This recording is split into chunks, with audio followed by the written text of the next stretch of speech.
नमस्कार मु सांडाटी सरिता गोछायत आम आसी अस्तरंगर तंडाहार ग्राम आसी पहुंचीचु। एठाकार परिस्थिति देखिकी आमको एमती लगुच कि एठाकार लोक बहुत कष्ट अच्छी आउ सबू लोक आसी आमर गछ लगेवा परिवेश दिवस रे आमर एठी सेव कोस्टाल लाइफ संघ तरफ गोटे बहुत बड़ हाथ रही कि एठार लोक मानू केमती हेल्प करिवो संघ तरफ मु संघ को भी बहुत धन्यवाद दौर कि ए जगार आसिक जगार आसिक से पहुंची पारुचंती आ लोक बहुत सारा हेल्प करुचंती आ कोस्टाल लाइफ को माने जी धन्यवाद आम दे पारू से कम हम कारण 4 वर्ष 5 वर्ष है आसिकी लोक मानू साहाय्य करुचंती गछ लगेबार साहाय्य करुचंती। आज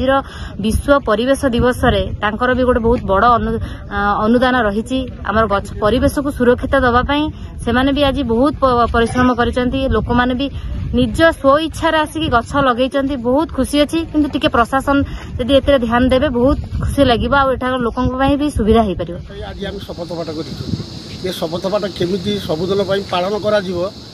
से कथा आम ग्रामवासी बुझू गछ गोटे गोटे उतार कौन गछ आज्ञा समुद्र कूल आज की दीर्घ 19 मसीह गाँ आसी समुद्र कूल पूरा समुद्र भितर पशिला आमको नदी कूले बंध कले समुद्र कूल बंध ना समुद्र कूल पानी डेकि आमर आराड़ी गोटे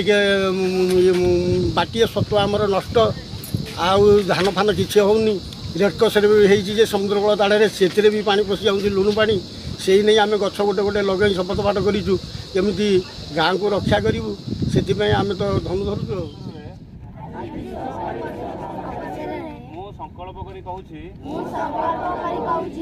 मो गाँर सबुजिमा प्रति एवं निकट बालुखंड अभयारण्यर समस्त जीवजंतु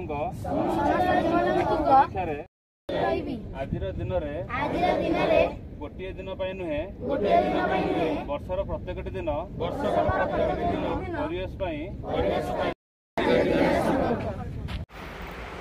आज हूँ विश्व परिवेश दिवस।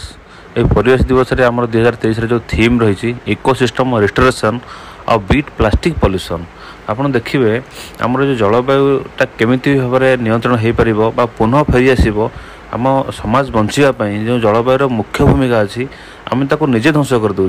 और द्वितीय कथा प्लास्टिक आम प्लास्टिकटा प्रत्येक वर्ष इंडस्ट्रीज मैंने 400 न्यूटन टन अधिक प्लास्टिक प्रोडक्शन करती आप जहाँ देहर पाखापाखि आमर 10% हूँ रिसाइक्लिंग होकर यूज करूँ एवं 1923 न्यूटन जोटा कि नदी और नाला भितर प्रवेश करें जोटा कि आमर लैंड गुड़ाक कवर करके मेराइन को एंट्री कले तादर देखिए आम जो माइक्रो प्लास्टिक गुड़ाक अच्छे आम खाऊा खाद्य आम पीऊा पानी और आम निश्वास नौथा वायु आम देह से जाए जार अनेक विपज्जनक प्रक्रिया रही आम शरीर और आम स्वास्थ्य विपद सृष्टि करुच्ची तेणुक किभली भाव में आम से प्लास्टिक व्यवहारटा बंद करवा नियंत्रण करवा से आमर आज ये दिन माने मुख्य भूमिका मुख्य वार्ता भी रही एवं ये विश्व परिवेश दिवस रे आज सेव कोस्टाल लाइफ ये पाखापाखि 4टी गाँ तंडाहार उदयकणी छेणुआ कलमकणी लोक मान एकाठी करी तंडाहार समुद्र कूल रे आज गोटे सचेतनता कार्यक्रम आयोजन करने सहित वृक्षरोपण कार्यक्रम अनुष्ठित होउची जहाद्वारा कि गोटे वार्ता आमर जाऊँगी जेभली पुरी जिलार अस्तरंग में आम छेणुआ गाँटी 2 थर विस्थापित है उदयकणी गाँटी गोटे थर विस्थापित है यापर आउ कौन गाँ विस्थापित न हुंतु से आमर ये वृक्षरोपण कार्यक्रम बा आमर सचेतन कार्यक्रम आउ गोटे गाँ समुद्र गाँव में किभली भाव न जाई आम जिलूर हजि न जीव से सेव कोस्टाल लाइफ प्रयास एवं आज ये विश्व परिवेश दिवस वार्ता।